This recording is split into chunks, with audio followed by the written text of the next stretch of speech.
Welcome back to our Learning Podcast.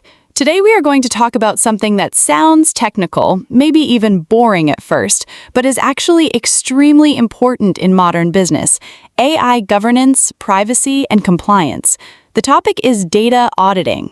Exactly. And I have to admit, when I first heard the term data audit, I thought it simply meant checking whether an Excel sheet has mistakes. That is a very common misunderstanding. A data audit can include checking mistakes, but it is much bigger than that. Data auditing is a systematic process of reviewing the condition of an organization's data. It asks questions like, is the data accurate? Is it complete? Is it consistent? Is it secure? Who can access it? Is it legally collected and used? Can we trust this data for business decisions? So data auditing is not just about the data itself, but also about whether the data can be trusted. Exactly. Trust is the key word. In a company, people often say, we are data-driven. But here's the problem. If the data is wrong, outdated, duplicated, biased, or insecure, then being data-driven may simply mean being driven in the wrong direction. That's a great point. It's like driving a car with a broken GPS. You're moving, but you may be moving confidently in the wrong direction. Perfect example. Data audit is like checking whether the GPS map is correct, whether the signal is reliable, whether someone has manipulated the route, and whether the driver is allowed to access that map in the first place. Okay, so let me try to define it in simple words. A data audit means checking the health of an organization's data. Yes, and we can make it even clearer. A data audit checks whether data is useful, safe, compliant, and reliable. Useful, safe, compliant, and reliable. I like that. Can we start with a very simple business example? Sure. Imagine an online retail company. It has millions of customer records: names, emails, phone numbers, delivery addresses, purchase history, payment information, marketing preferences, and consent records. That already sounds like a lot of sensitive data. It is. Now imagine the company wants to launch a personalized marketing campaign. It wants to send discount emails to loyal customers. Sounds normal. But before doing that, the company should ask, are the email addresses accurate? Are there duplicate customer records? Did the customers actually agree to receive marketing emails? Are we sending emails to people who opted out? Are old records still being stored unnecessarily? Can all employees see customer data or only authorized teams? So a data audit would reveal problems like duplicated records, wrong email addresses, missing consent, or too many employees having access. Exactly. And each of these problems can cause different risks. Wrong emails reduce business efficiency. Missing consent creates privacy and compliance risks. Excessive access creates security risks. Duplicate records affect analytics and customer experience. So data audit connects business value, security, and legal compliance. Yes, that is why data auditing is becoming more important, especially now that companies use AI and machine learning. AI systems depend heavily on data. If the input data is poor, the AI output will also be poor. Garbage in, garbage out. Exactly. But in AI governance, it's more serious than that. It's not just garbage in, garbage out. It could be biased data in, discriminatory decision out, incomplete data in, unsafe recommendation out, illegal data in, non-compliant AI system out.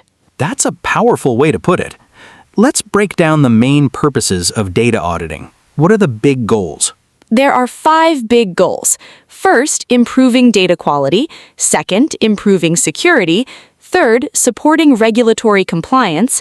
Fourth, improving decision-making. Fifth, strengthening data governance. Let's go one by one. First, data quality. What does data quality mean? Data quality means the data is accurate, complete, consistent, timely, valid, and fit for purpose. Can you explain those words with examples? Of course. Accurate means the data reflects reality. For example, a customer's phone number is correct. Complete means important fields are not missing. For example, every patient record should include the patient ID, diagnosis code, treatment date, and doctor information. Consistent means the same information is not represented in conflicting ways. For instance, one database says a customer lives in Berlin, another says Munich. Timely means the data is up to date. Valid means the data follows required formats, like a date field actually containing a real date. Fit for purpose means the data is suitable for the task. So, if a company wants to predict customer churn, it needs customer data that is complete, current, and relevant. Exactly. If half of the customer activity data is missing, the prediction may be misleading. The model may identify the wrong customers as high risk. And then the company might waste money offering discounts to people who weren't going to leave anyway.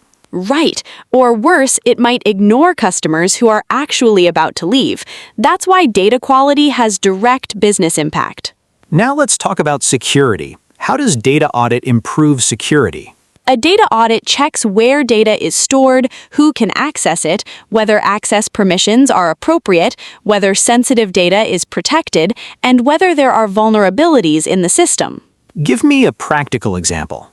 Imagine a hospital. It stores patient records, including names, medical histories, lab results, prescriptions, and insurance information. A data audit might reveal that too many employees can access patient records, including staff who don't need that access for their job. That would be dangerous. Yes, it increases the risk of privacy violations, insider misuse, or accidental exposure. The audit might recommend role-based access control.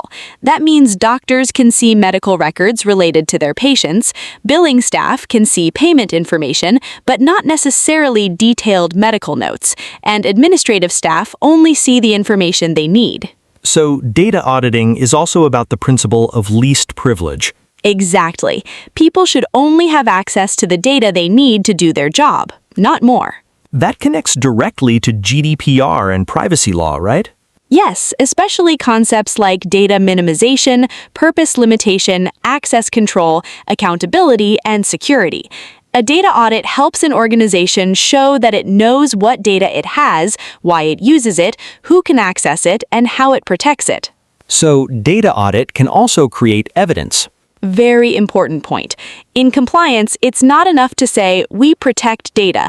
Organizations often need to demonstrate it. Data audits provide evidence. They show what was checked, what risks were found, what actions were taken, and whether controls are working. That sounds similar to accountability. Exactly. Accountability means being able to explain and prove that you are managing data responsibly. Let's move to regulatory compliance. How does a data audit support compliance? Regulations often require organizations to handle data carefully. For example, personal data must be processed lawfully, securely, and transparently. A data audit helps identify gaps. For example, the organization may discover that some customer data was collected years ago without clear consent records, or it may find that data is kept longer than necessary. So, the audit might say, we're storing old personal data with no clear legal basis. Exactly. Then the organization can take remediation actions, such as deleting unnecessary records, updating consent mechanisms, revising retention policies, or limiting access. Can you explain remediation in simple words? Remediation means fixing the problem after the audit finds it. If the audit discovers duplicate data, remediation might mean merging records. If it finds unauthorized access, remediation might mean changing permissions. If it finds missing consent, remediation might mean updating the consent process or stopping certain data uses. So, audit is not just finding problems. It should lead to action. Absolutely. A good data audit should not end with a beautiful report that nobody uses. It should lead to better controls, better processes, clearer ownership, and measurable improvements. Let's talk about decision-making. Why does data audit improve decision-making? Because decisions based on bad data are risky. Imagine a company wants to decide which region should receive more investment. It uses sales data, but the audit finds that one region's sales are underreported because their system was not integrated properly. Then the company might wrongly think that region is performing badly. Exactly. It may reduce investment in a region that actually has strong potential. Data audit helps decision makers understand whether the reports they rely on are trustworthy. So, data auditing is also a way to protect strategic decisions. Yes, it protects business strategy from hidden data problems. Now I want to understand the actual process. How do companies conduct a data audit? A useful approach has three major steps. First, develop an enterprise data hierarchy. Second, develop and assign data quality and security controls. Third, implement a controls testing framework. Let's slow down. What is a data hierarchy? A data hierarchy is a structured map of the organization's data. It organizes data from broad categories to more specific levels. Like a tree? Exactly. Think of a tree. At the top, you may have the whole organization. Under that, you have business domains such as customer data, product data, employee data, financial data, and operational data. Under each domain, you have more specific subdomains. For customer data, you may have contact information, purchase history, support tickets, consent preferences, and loyalty program data. So before auditing data, the organization must know what data it has. Yes, that sounds obvious, but many large organizations do not have a complete overview of their data landscape. Data may be spread across cloud services, old databases, spreadsheets, third-party platforms, marketing tools, HR systems, and local files. I can imagine this problem in universities too. Student data may exist in admission systems, course platforms, library systems, payment systems, and email lists. Exactly. Without a data hierarchy, the audit becomes chaotic. You cannot audit what you cannot see. That is a useful sentence. You cannot audit what you cannot see. Yes, a data hierarchy helps create a data inventory. It tells you what data exists, where it is, who owns it, and how it relates to business functions. Can we make a healthcare example? Sure. In a hospital, the hierarchy may look like this. Hospital organization at the top, then departments such as cardiology, radiology, emergency, pharmacy, and billing. Under cardiology, there may be patient visits, diagnostic tests, prescriptions, doctor notes, and treatment plans. At the lowest level, you have individual patient records and data fields. And the audit can check each level. Yes. At the department level, the audit may ask whether department-level data policies exist. At the patient record level, it may check missing values, wrong codes, access logs, or retention periods. Now, step 2. Develop and assign data quality and security controls. What are controls? Controls are rules, standards, or mechanisms used to prevent or detect problems. Can you give examples? Of course. A validation rule is a control. For example, an email field must contain the @ symbol. Access restriction is a control. For example, only HR staff can access salary data. Error monitoring is a control. For example, the system flags unusually high transaction amounts. Duplicate detection is a control. Consent tracking is a control. Encryption is a control. Data retention policy is a control. So controls are like guardrails. Exactly. They guide and protect data handling. What does it mean to assign controls? It means connecting specific controls to specific data domains and risks. For example, customer payment data needs strong security controls. Product description data may need quality controls, but it may not need the same level of privacy protection. Employee health data needs strict access control and retention rules. So not all data requires the same control. Correct. The controls should match the sensitivity, importance, and risk level of the data. Can we use a retail example? Yes. In retail, customer data, a company may use controls like checking that customer names and addresses are complete, removing duplicate customer profiles, updating privacy preferences, confirming marketing consent, and restricting access to payment information. What could go wrong without those controls? Many things. Customers may receive duplicate messages. A package may be delivered to the wrong address. A person who opted out of marketing may still receive promotional emails.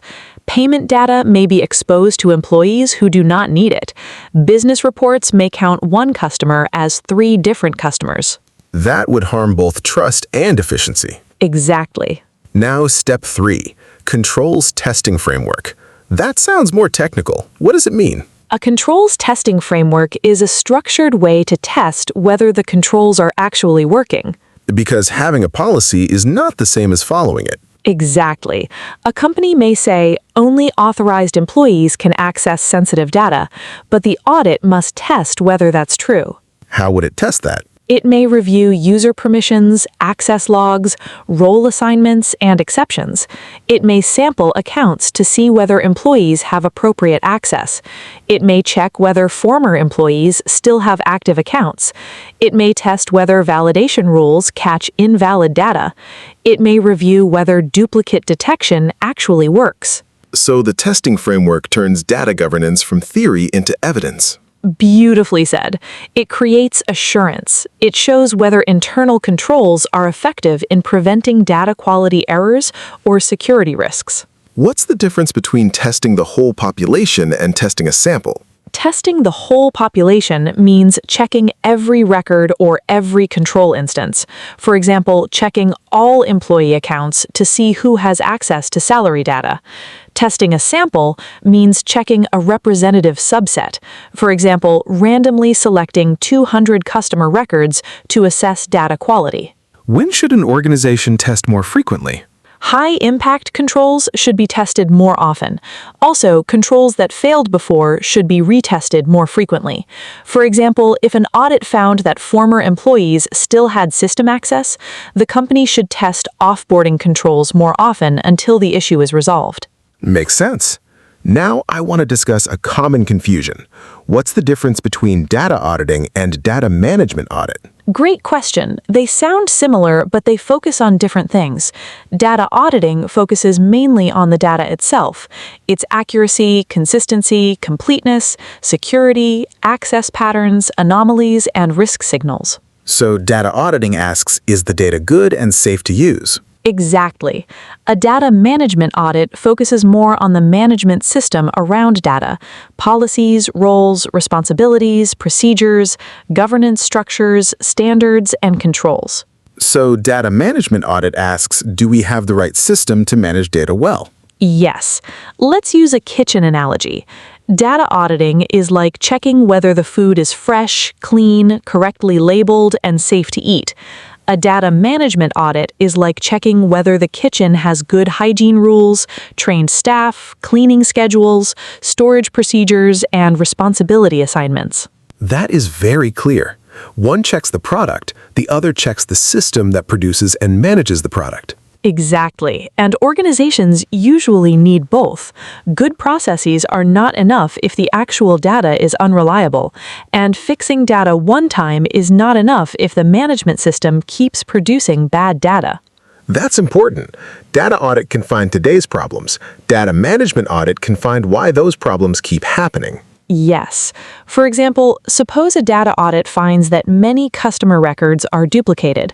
The data management audit might reveal the root cause. Different departments use different customer ID standards, and nobody owns customer master data. So the real fix is not only deleting duplicates, the real fix is creating better ownership and standards. Exactly. Otherwise, duplicates will come back. Now let's talk about data governance. How does data audit connect to data governance? Data governance is the broader strategic framework. It defines policies, standards, roles, responsibilities, and oversight for data. Data audit provides operational evidence. It tells governance teams where the problems are. So governance says what good data should look like. Audit checks whether real data meets that standard. Exactly. That sentence is very useful. Governance defines the rules, audit checks reality. Can you give an example? Sure. Suppose a company has a governance policy saying customer consent must be recorded before marketing emails are sent. A data audit checks actual customer records and discovers that 18% of marketing contacts have unclear consent status. Then governance teams can update the process. Yes, they may require new consent fields, create automated checks, train marketing staff, and assign a data steward to monitor consent quality. What's a data steward?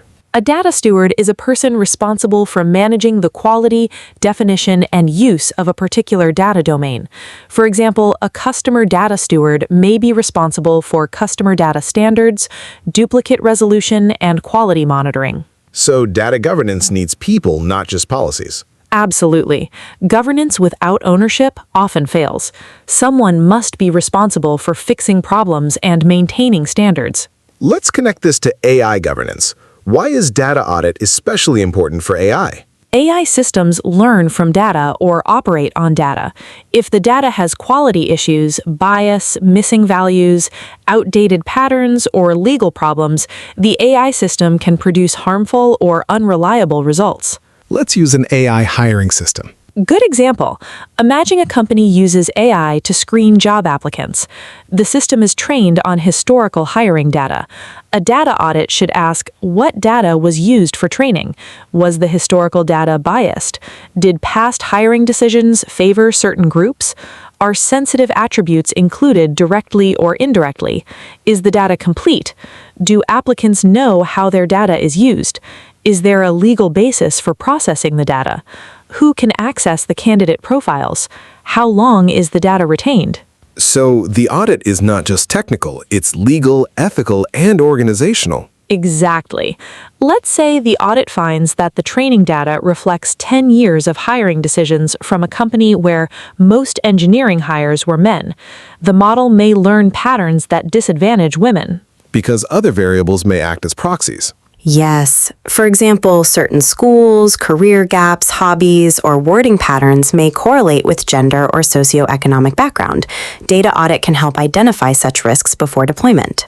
So in AI, data audit supports fairness. Yes, it supports fairness, accountability, transparency, privacy, and reliability. Let's take another AI example, healthcare AI. Imagine a hospital uses an AI model to predict which patients are at risk of complications after surgery.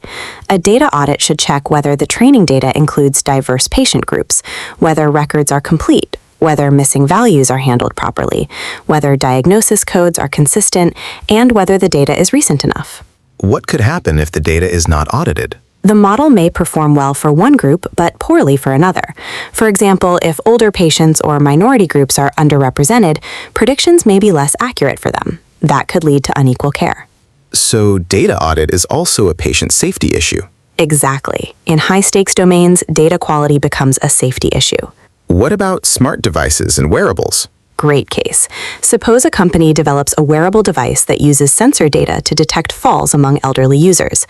A data audit should check whether the sensor data is labeled correctly, whether different body types and movement patterns are represented, whether the data collection environment matches real-world conditions, and whether personal health data is stored securely.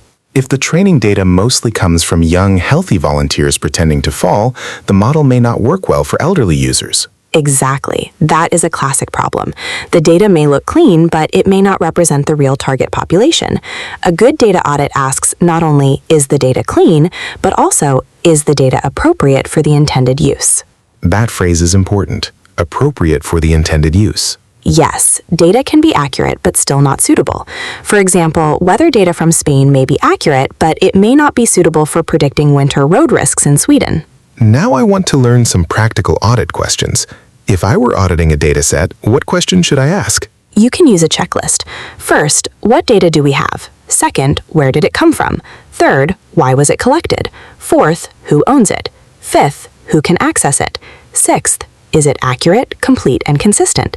Seventh, is it up to date? Eighth, does it contain sensitive or personal data?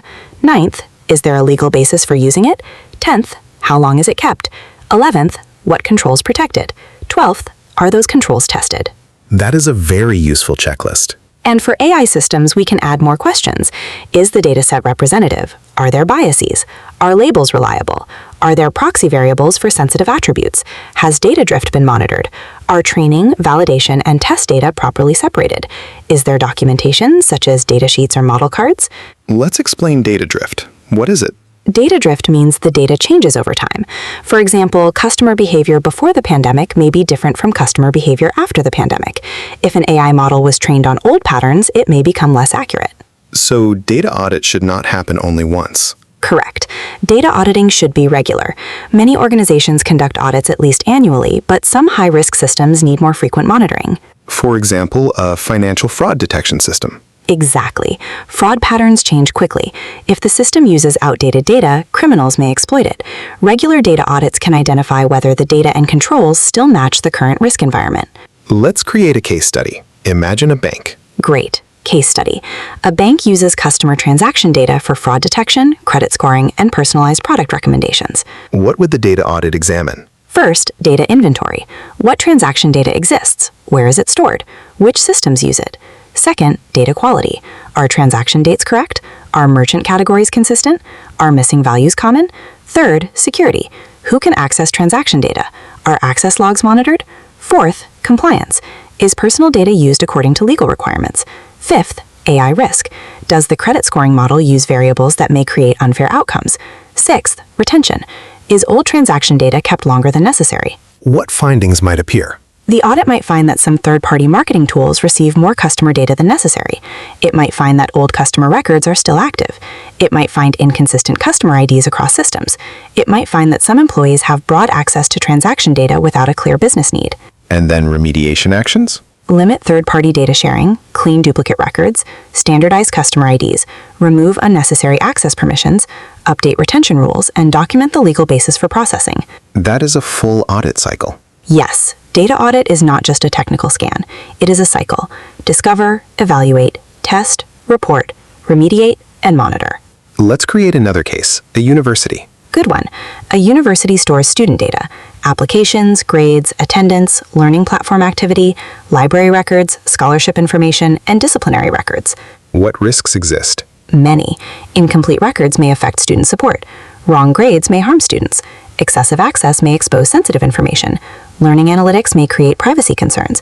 AI-based student risk prediction may unfairly label some students as likely to fail. So the data audit would check data quality, access, consent, purpose, and fairness. Exactly. For example, if a university uses AI to predict dropout risk, the audit should check whether the model relies on socioeconomic proxies, whether the data is representative, whether students are informed, and whether human advisors review the predictions. Because an AI prediction could affect how teachers treat a student. Yes, a student labeled high risk may receive help, which is good, but they may also be stigmatized, which is harmful. Data audit helps reveal these risks. Now I want to discuss common problems found in data audits. Sure.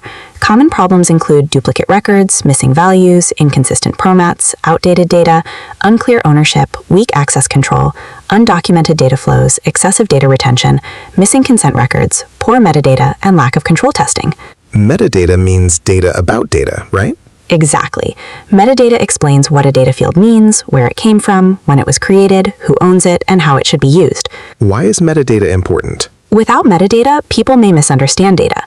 For example, a field called customer status may mean active customer in one system and payment status in another system. If analysts do not know the meaning, reports can be wrong. So data audit also checks whether data is understandable. Yes, trustworthy data should be not only correct, but also understandable and traceable. Traceable means we can follow the data history. Exactly. We can know where the data came from, how it was transformed, and where it went. This is called data lineage. Data lineage sounds very important for compliance. It is. If a regulator asks, "How did you produce this report?" or "Why did this AI system make this decision?" data lineage helps answer. Let's talk about single source of truth. I hear this phrase often. A single source of truth means there is one reliable, agreed-upon source for key data. For example, customer master data should come from one authoritative system, not from 5 conflicting spreadsheets. But in real life, companies often have many versions. Exactly. Sales has one customer list, marketing has another, finance has another, and customer service has another. Then nobody knows which one is correct. A data audit can reveal that. Yes, it can show inconsistent data sources and recommend master data management or better integration. Let's discuss data integration. How does data audit help with mergers and acquisitions? When 2 companies merge, they need to combine data systems. But if each company uses different formats, definitions, and quality standards, integration becomes difficult. A data audit helps identify differences early. For example, one company stores dates as day, month, year, another as month, day, year. Exactly. Or one company defines active customer as someone who purchased in the last 12 months, while another defines it as someone who logged in during the last 6 months. If they integrate data without auditing definitions, reports become misleading. That is a great example. Same word, different meaning. Yes, data audit helps align definitions, clean data, and reduce integration risk. Now let's move into best practices. What makes a data audit effective? First, define the audit scope clearly. Are we auditing all enterprise data, customer data, HR data, AI training data, or a specific system? Second, involve both technical and business stakeholders. Third, create a data inventory and hierarchy. Fourth, define quality and security controls. Fifth, test controls. Sixth, document findings. Seventh, prioritize remediation based on risk. Eighth, repeat the audit regularly. Why involve business stakeholders? Because technical teams may understand databases, but business teams understand how data is used. For example, a data engineer may see a field called return reason, but the customer service team knows whether the values are meaningful for business analysis. So data audit is cross-functional. Yes, it may involve data engineers, analysts, security teams, legal teams, compliance officers, business owners, and data stewards. How do we prioritize findings? By risk and impact, a typo in a product description is less urgent than exposed patient data. A few missing optional fields are less serious than missing consent records for thousands of customers. So not every data problem has the same severity. Correct. A good audit distinguishes between low-risk quality issues and high-risk compliance or security issues. Can we create a severity scale? Sure. Low severity, minor formatting inconsistencies with little business impact. Medium severity, duplicate customer records affecting reporting. High severity, unauthorized access to personal data. Critical severity, sensitive data exposed publicly, or AI system using illegal or biased training data in high-stakes decisions. That helps. Now let's talk about documentation. What should an audit report include? An audit report should include the scope, data domains reviewed, methodology, controls tested, findings, evidence, risk level, root cause, recommended remediation, responsible owner, deadline, and follow-up plan. So a good finding might look like this. Finding, 12% of customer records have missing marketing consent status. Risk, non-compliant marketing communication. Root cause, legacy migration did not map consent fields. Recommendation, update consent records, suspend marketing to unclear contacts, and improve validation rules. Excellent. That is exactly how to make a finding actionable. Now let's do some English learning. What are some useful expressions around data audit? Sure, you can say, conduct a data audit, identify data quality issues, detect anomalies, review access controls, ensure regulatory compliance, improve data integrity, establish a data hierarchy, implement a controls testing framework, remediate data issues, assign data ownership, and monitor data risks. Can we put some of those into sentences? Of course, the company conducted a data audit to identify duplicate customer records. The audit revealed weak access controls in the HR database. The organization implemented a controls testing framework to ensure that internal policies were working effectively. Data governance teams used audit findings to improve data standards and assign ownership. Very useful. Now I want to compare data audit with financial audit. Are they similar? They are similar in spirit. A financial audit checks whether financial statements are accurate and reliable. A data audit checks whether data is accurate, reliable, secure, and compliant. But data audit may be broader because data is everywhere. Exactly. Financial audit focuses on financial information. Data audit can cover customer data, employee data, product data, sensor data, AI training data, transaction data, medical data, and more. Let's talk about sensor data. Suppose we have a human activity recognition dataset collected from IMU sensors. How would we audit it? Great example. First, check data collection. Who participated, what sensors were used, what sampling rate, what activities were recorded, and under what conditions. Second, check labels. Were activities labeled correctly? Did annotators follow consistent rules? Third, check representativeness. Do participants vary in age, body type, gender, movement style, and environment? Fourth, check quality. Are there missing signals, sensor noise, synchronization errors, or corrupted files? Fifth, check privacy. Can sensor data reveal identity or sensitive behavior? Sixth, check consent. Did participants agree to the intended research and AI use? So even sensor data has privacy risks. Absolutely. Motion patterns can be personal. In some cases, they may reveal health conditions, daily routines, or identity. Data audit helps identify these risks before the dataset is used. This is very relevant to ubiquitous computing and wearable AI. Yes, in pervasive environments, data audit becomes even more important because data is collected continuously and often invisible. Now, let's discuss a failure scenario. What happens when companies do not audit their data? several things can happen. They may make poor decisions, violate privacy regulations, expose sensitive data, produce biased AI outcomes, lose customer trust, waste resources, or fail system integrations. Can you give a realistic example? Imagine a company uses customer data to decide who receives loan offers. The data has old income information, duplicate profiles, and inconsistent address records. Some customers are wrongly classified as low income, others are counted twice, and some records are linked to the wrong household. The company's marketing campaign becomes unfair and inefficient. And if AI is involved, the errors scale quickly. Exactly. Manual mistakes may affect a few decisions. Automated systems can amplify bad data across thousands or millions of decisions. That is why data audit is a governance mechanism. Yes, it is a practical tool for responsible data use. Let's talk about the phrase audit readiness. What does that mean? Audit readiness means an organization is prepared to be audited. It has documentation, data inventories, access logs, policies, control evidence, and clear ownership. It does not panic when someone asks, "Where did this data come from?" or "Who accessed this file?" So audit readiness is a sign of mature data governance. Exactly.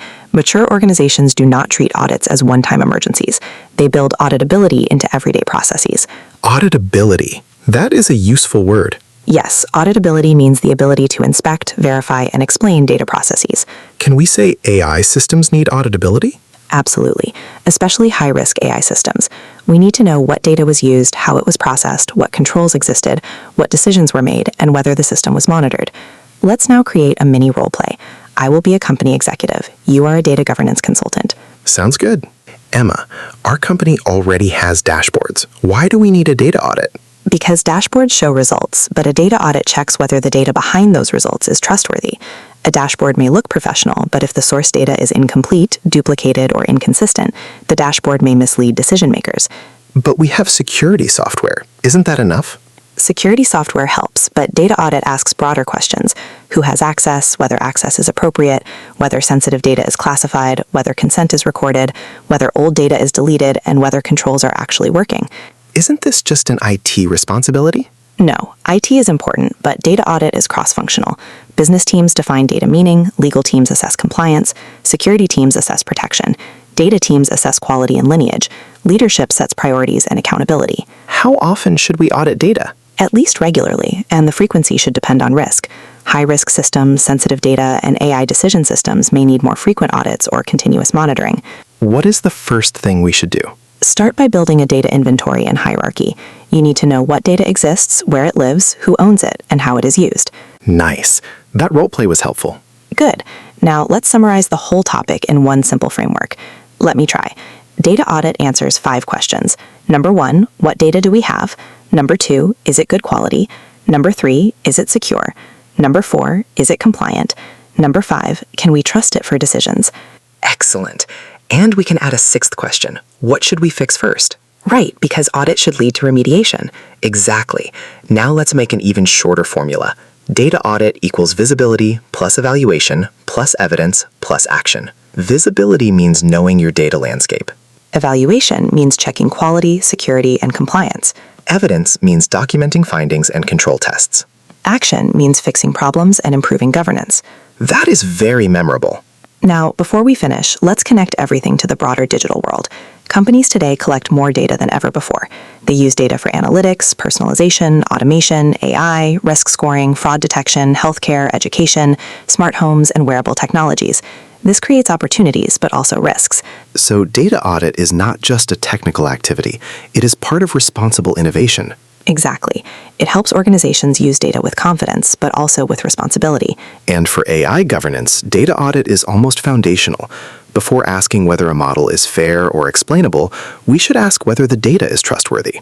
Yes, a trustworthy AI system needs trustworthy data, and trustworthy data requires auditing, governance, controls, documentation, and accountability. Let's end with a final practical example. Suppose I am building an AI system that predicts employee turnover. What should I audit? You should audit the HR data used for training. Check whether the data is accurate, whether performance reviews are biased, whether missing values affect some groups more than others, whether sensitive attributes are included, whether proxy variables exist, whether employees were informed, whether there is a lawful basis for processing, whether access is restricted, and whether predictions will be reviewed by humans. And if the data contains biased manager evaluations, the AI may reproduce those biases. Exactly. The model may look objective, but it may actually automate past human bias. Data audit helps reveal that before harm occurs. So the final lesson is never trust data blindly. Yes, data is powerful, but data is not automatically truthful. It must be checked, governed, protected, and continuously improved. This was a great discussion. Today we learned that data auditing is the process of reviewing enterprise data to identify errors, risks, anomalies, security weaknesses, and compliance gaps. We learned its benefits: better security, stronger access control, regulatory compliance, improved data quality, better decision-making, and easier data integration. We also learned the main steps: develop a data hierarchy, assign data quality and security controls, and implement a controls testing framework. We compared data auditing with data management audits, and we explained how data audit supports data governance and AI governance. And most importantly, we learned through real examples: retail customer data, hospital patient records, banking transactions, university student data, AI hiring systems, healthcare AI, wearable sensors, and employee analytics. Exactly. So next time you hear a company say, "We are data-driven," you can ask a smarter question. Which is, Have you audited your data? because if the data is not trustworthy, the decision is not trustworthy. Perfect ending. Thanks for listening, and see you in the next episode. See you next time.